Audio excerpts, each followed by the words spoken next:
নমস্কার। যুক্তি তর্ক সঙ্গে অর্কয় আপনাদের স্বাগত। আপনাদের সঙ্গে আমি অর্কপ্রভ সরকার। নেতাজি ইন্ডোরের সভায় মুখ্যমন্ত্রীর বক্তব্য আপনারা নিশ্চয়ই শুনেছেন।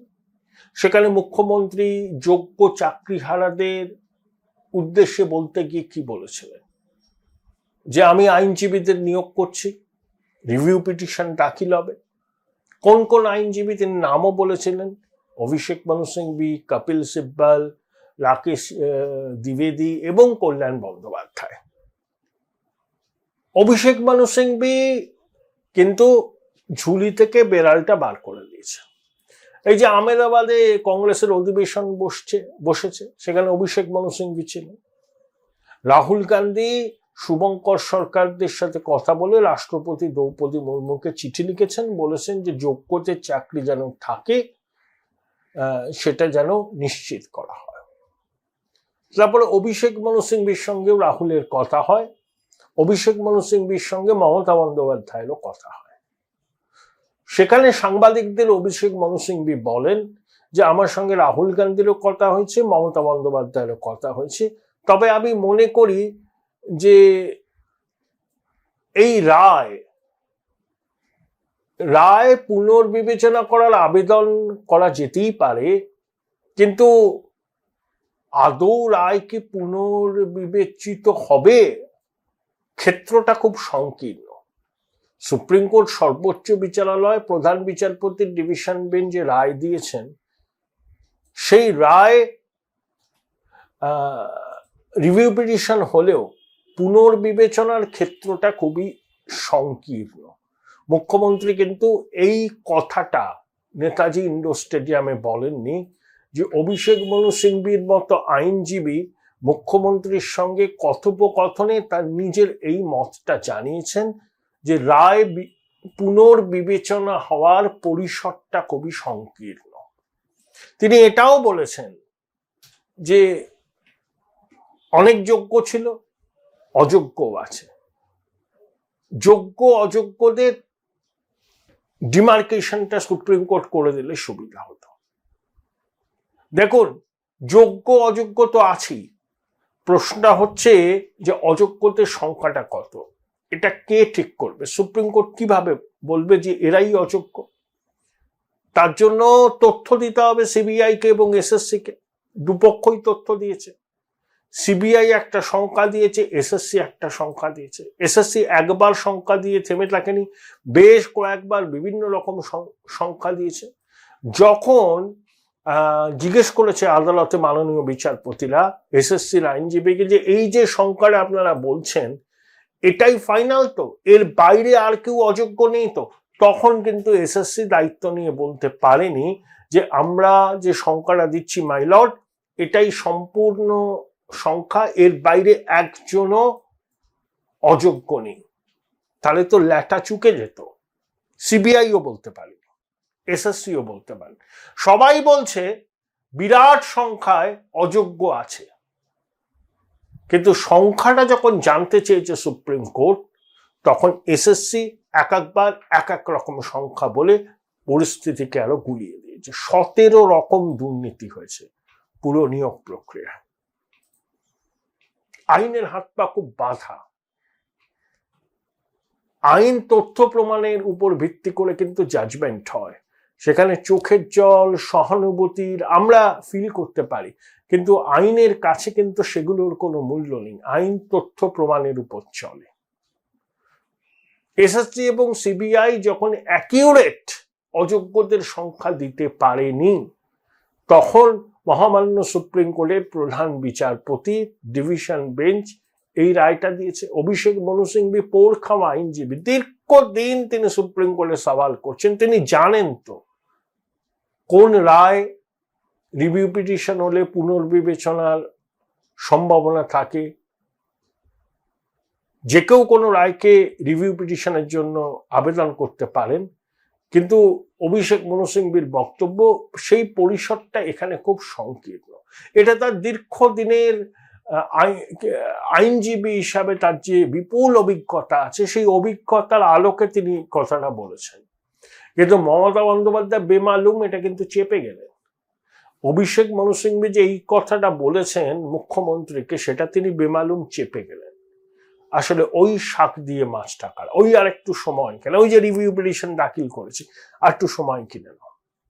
মধ্যশিক্ষা পর্ষদ কি বলেছে যে এই শিক্ষাবর্ষ না হলে যতক্ষণ না নতুন নিয়োগ হচ্ছে ততক্ষণ যারা যোগ্য তারা যেন চাকরিটা করতে পারে, কিন্তু তারা আর কোনো দাবি করতে পারবে।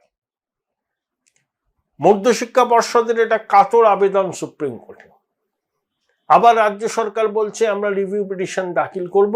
অভিষেক মনু সিংভি বলছেন পুনর্বিবেচনার পরিসরটা খুব সংকীর্ণ।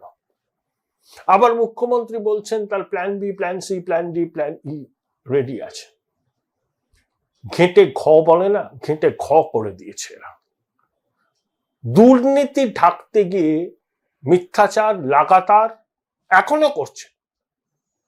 অনেকে এমন ভাব করছেন যেন যোগ্য শিক্ষক অশিক্ষকদের যে কি দাবি সেটাই তারা জানেন না।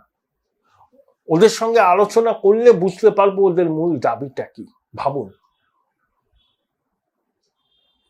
যে ছেলে মেয়েগুলো আজ রাস্তায় এসে দাঁড়িয়েছে, প্রত্যেকের পরিবার আছে, অসুস্থ বাবা মা আছে, সন্তান আছে, ব্যাংকে ঋণ আছে, শিক্ষকরা অনশন করছে এসএসসির সামনে, তারা যন্তর মন্তরে গিয়ে অনশন করবে।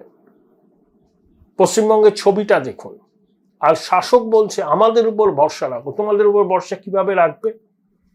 তোমরাই তো নাটের গুরু, তোমাদের জন্যই তো এই ঘটনাগুলো ঘটেছে।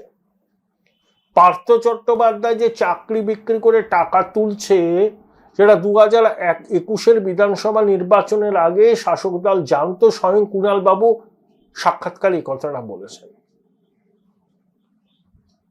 কুণাল বাবু বলেছেন, কুণাল বাবু গুরুত্বপূর্ণ নেতা দলে, তাহলে কুণাল বাবু বলেছেন নিশ্চয়ই দায়িত্ব নিয়ে বলেছেন। কেউ কুণাল বাবুর কথার কোনো প্রতিবাদ করেছেন? কোনো হোমরা চোমরা মন্ত্রী শান্ত্রী চুপ করে গেছেন, গর্তে ঢুকে গেছেন।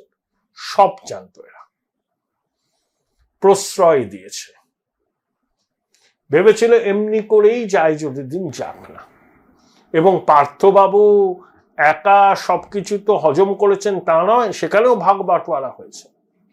যেখানে যেখানে পৌঁছে দেওয়ার সেখানে সেখানে পার্থ পৌঁছে দিয়েছে। সেই জন্য চোখ বন্ধ করেছিল। ব্রাত্যবাবুকে প্রথমবার শিক্ষামন্ত্রীর পদ থেকে সরিয়ে দেওয়ার পিছনে এরকম একটা কারণ আছে বলে অনেকে মনে করেন। ব্রাত্যবাবু এবং এসএসসির তৎকালীন চেয়ারম্যান চিত্ত মণ্ডল কিন্তু আন্তরিকভাবে চেষ্টা করেছিলেন শিক্ষা ব্যবস্থাটাকে একটু অন্যরকম করার। এই যে অনলাইনে ছাত্র ভর্তি পার্থ বন্ধ করে দিয়েছিল, এখন আবার চালু হয়েছে। যখন ব্রাত্যবাবুকে দিয়ে এই দুর্নীতিগুলো করা যাচ্ছে না তখন পার্থবাবুকে আনা হয়েছিল। এলোমেলো করে দেমা লুটে পুটে খায়, সবাই মিলে লুটে পুটে খেয়েছে। এখন যখন সুপ্রিম কোর্ট বাতিল করে দিয়েছে সবার চাকরি, তখন খেই হারিয়ে ফেলে যা খুশি তাই বলছেন। আজকুবি ব্যাখ্যা। এই যে উত্তরবঙ্গে 300-র উপরে শিক্ষকের বেতন বন্ধের নির্দেশ দিয়েছে আদালত, সেখানেও দুর্নীতি। জিটিএতে এক যুব নেতার নাম আছে বলে শোনা যাচ্ছে, তিনি আবার রাজপথে খুব দাপাদাপি করছিলেন শিক্ষক অশিক্ষকদের চাকরি বাতিলের প্রতিবাদে। কিন্তু বিভ্রান্ত করছেন মাননীয় মুখ্যমন্ত্রী। Join Indian Institute of Hotel Management now. Right choice, right decision. ক্ষমা চাওয়া উচিত এই সরকারের যে পশ্চিমবঙ্গের মানুষের সঙ্গে এত বড় প্রতারণা করার জন্য। বহু ছেলে মেয়ে এই স্কুলে চাকরি করতে চায়, বাঙালি মানসিকতা। 22 লক্ষ নাকি পরীক্ষা দিয়েছিল, প্যানেলের কজনের নাম ছিল, কিন্তু দিয়েছিল তো আশা করেছিল যে পরীক্ষাটা ভালোভাবে দিলে একটা চাকরি পাবো, স্কুলে জীবনটা একটু নিশ্চিত হবে। এত মানুষের বিশ্বাসকে ওরা ভেঙেছে। এসএসসি মধ্যশিক্ষা পর্ষদের ন্যূনতম বিশ্বাসযোগ্যতা আর নেই, কিন্তু দায় স্বীকার করছে না। দেখুন, বলছে বিজেপি সিপিএম এর চক্রান্ত, বলছে বিকাশ বাবুর চক্রান্ত, বলছে বাংলাকে ধ্বংস করে দিতে চায়। উনি হচ্ছেন বাংলার একমাত্র ঠিকাদার, আর পশ্চিমবঙ্গে 10 কোটি বাঙালি বাংলাকে ভালোবাসেন, উনিই শুধু ভালোবাসেন। আপনাকে বাংলার ঠিকাদার হতে হবে না। আমরা বাংলাকে ভালোবাসি, আপনার থেকে 100 টাকা কম নয়। এখানে জন্মেছি, বড় হয়েছি, এখানেই পঞ্চভূত বিলীন হব। বাংলার কি ইমেজ হয়েছে আপনার জমানায়, পশ্চিমবঙ্গের বাইরে পা রাখলে বোঝা যায়। এই শিক্ষক শিক্ষিকাদের কি সামাজিক অসম্মান হচ্ছে বলুন তো? পাড়া প্রতিবেশী সমাজে তারা মুখ দেখাতে পারবেন? কলঙ্কিত করে দিলেন আপনি চোরেদের চাকরি বাঁচাবার জন্য। আর এখনো লাগাতার বিভ্রান্ত করে যাচ্ছেন মানুষকে। প্ল্যান বলতে আপনার হাতে একটাই থাকতে পারে, সিভিক টিচার নিয়োগ করা, বেতনকে 3-4 গুণ বাড়িয়ে দিয়ে আপাতত স্বস্তি। বলবেন দেখো ওই যা গেছে তা চাই, যা কি আর করা যাবে, কাজ করতে করতে গেলে তো ভুল হয়, রাইট টু ব্লান্ডার এসব বলেন না।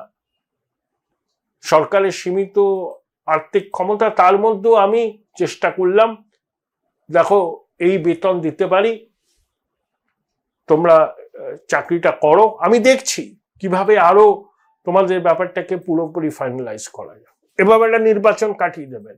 উনি তো ভোট ছাড়া কিছু বোঝেন না, শুধু ভোট। কোথায় গেলে কি করলে ভোটটা পাওয়া যাবে, তার জন্য যদি অনর্গল মিথ্যা ভাষণ দিতে হয়, ওনার দলের সবাই তাই করে। এটাই সলিউশন। সিভিক পুলিশের মতো এবার সিভিক টিচার 40-45 হাজার টাকা করে বেতন। এই প্রপোজাল যোগ্য চাকরি প্রার্থীরা চাকরি হারা মানবেন কিনা সেটা তাদের ব্যাপার, এ বিষয়ে আমার কোনো বলার নেই। কিন্তু এখনো বিভ্রান্তি ছড়িয়ে যাচ্ছেন মাননীয় মুখ্যমন্ত্রী, যেটা অভিষেক মনু সিংভির কথাতে স্পষ্ট হলো। আরে উনি তো দীর্ঘদিন ধরে আইনজীবী, খ্যাতি আছে, উনি তো জানেন যে কোথায় সুরাহা পাওয়া যায়, কোথায় সুরাহা পাওয়া যায় না, এবং 17 রকম দুর্নীতি আছে এই নিয়োগ প্রক্রিয়ায়। পচা কলা গন্ধ বেরোচ্ছে। সেখানে রিভিউ পিটিশন দাখিল হলে সুরাহা মেলার সম্ভাবনা 100-র মধ্যে 0.1% হয়তো আছে, হয়তো তাও নেই। কিন্তু ওই স্তোক বাক্য। এই কল্যাণ বন্দ্যোপাধ্যায় তো অযোগ্যদের চাকরি বাঁচাতে সওয়াল করেছিলেন, বলছিলেন যে ওই হার্ড ডিস্ক উদ্ধার হয়েছে, ওই যে ওয়েমার্সির তথ্যপত্রগুলো মানি না। সেই কল্যাণ বন্দ্যোপাধ্যায় এখন যোগ্যদের ওয়ে সওয়াল করবেন, যাদের চাকরি গেছে রায়। ভাবুন, সত্যি সেলুকাস, কি বিচিত্র এই দেশ। আর কত আমাদের এই মিথ্যাচার সহ্য করতে হবে। সাধে বলি আমি, ঈশ্বর পরিত্যক্ত বঙ্গদেশ, কিচ্ছু নেই। শিক্ষাটা ছিল, আমরা গর্ব করতাম।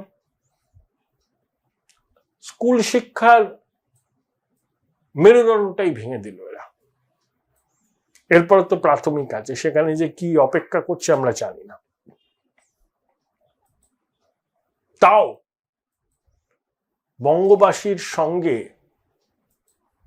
ছলনা করার অভ্যাস ভুলতে পারছেন না রাজ্যের শাসক দলের নেতা নেত্রীরা। এটাই দুর্ভাগ্যের বিষয়।